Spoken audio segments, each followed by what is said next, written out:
नमस्कार, एका नवीन व्हिडिओमध्ये तुम्हा सगळ्यांचं स्वागत आहे।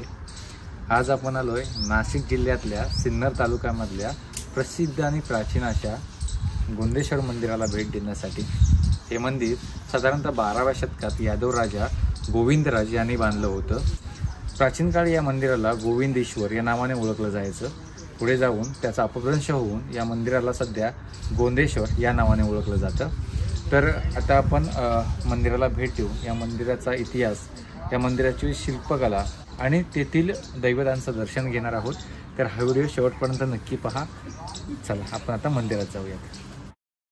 इसवी सनाच्या साधारणतः 11व्या किंवा 12व्या शतकात यादव राजा राव गोविंद यांनी भूमीज आणि नागर अशा मिश्र शैलीत हे अप्रतिम मंदिर बांधलेलं आहे। हे मंदिर 5 मंदिरांचा समूह असल्याने त्यास शैव पंचायतन देखील म्हटले जाते।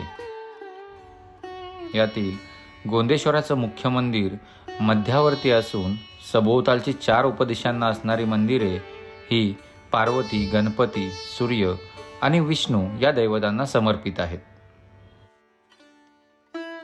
ही सर्व मंदिरे एकाच चौथऱ्यावर म्हणजेच जगतीवर बांधलेली आहेत। यातील मुख्य मंदिर भूमिज शैलीत बांधलेलं असून इतर 4 उपमंदिरे नागर शैलीतील आहेत। सध्याच्या घडीला महाराष्ट्रात सुस्थितीत उपलब्ध असणारं हे एकमेव शिवपंचायतन मंदिर आहे।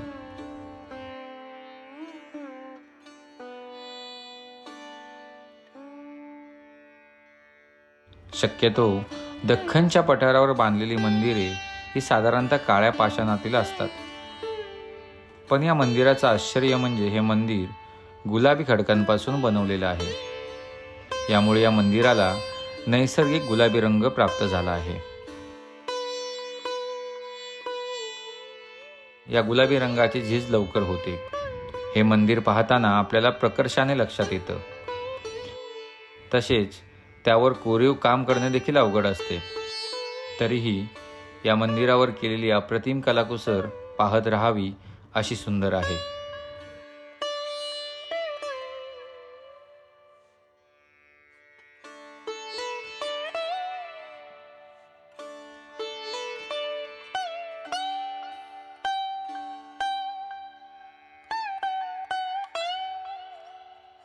पूर्वाभिमुख असलेल्या गोंदेश्वर मंदिराला पूर्व आणि दक्षिण दिशेने प्रवेशद्वार आहेत। पूर्व दिशेच्या प्रवेशद्वाराच्या मंडपाला उघड्या छताचा स्वर्गमंडप आहे। हा स्वर्गमंडप पाहताना खिद्रापूरच्या कोपेश्वर शिवमंदिराची आठवण येते।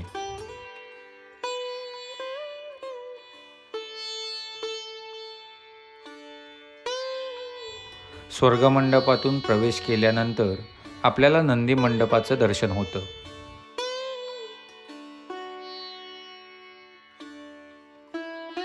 मंदिराचा मुखमंडप उत्कृष्ट शिल्पकलेने नटवलेला आहे। सभा मंडपातील खांब नक्षीने कोरलेले असून त्यावर आणि मंदिरांच्या भिंतीवर देवदैवता, गंधर्व अप्सरा, पौराणिक आणि रामायणातील प्रसंग कोरलेले आहेत। अंतराळाच्या पुढे गर्भगृह असून गर्भगृहात रेखीव शिवपिंडी आहे।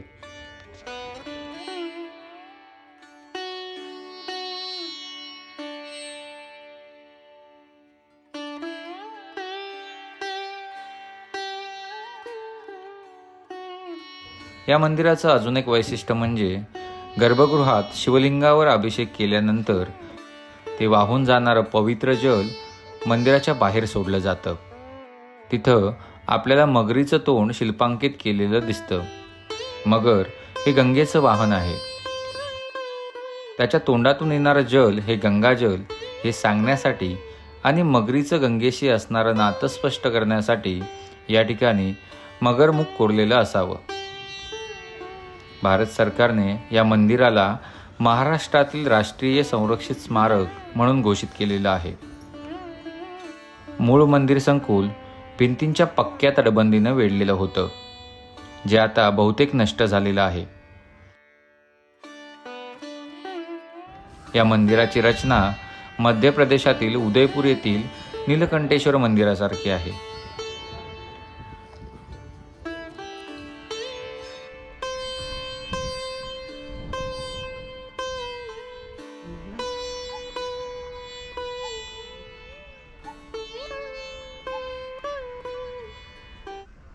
तर मित्र हो, हा प्राचीन गोंदेश्वर मंदिराचा व्हिडिओ तुम्हाला कसा वाटला हे मला नक्की कळवा.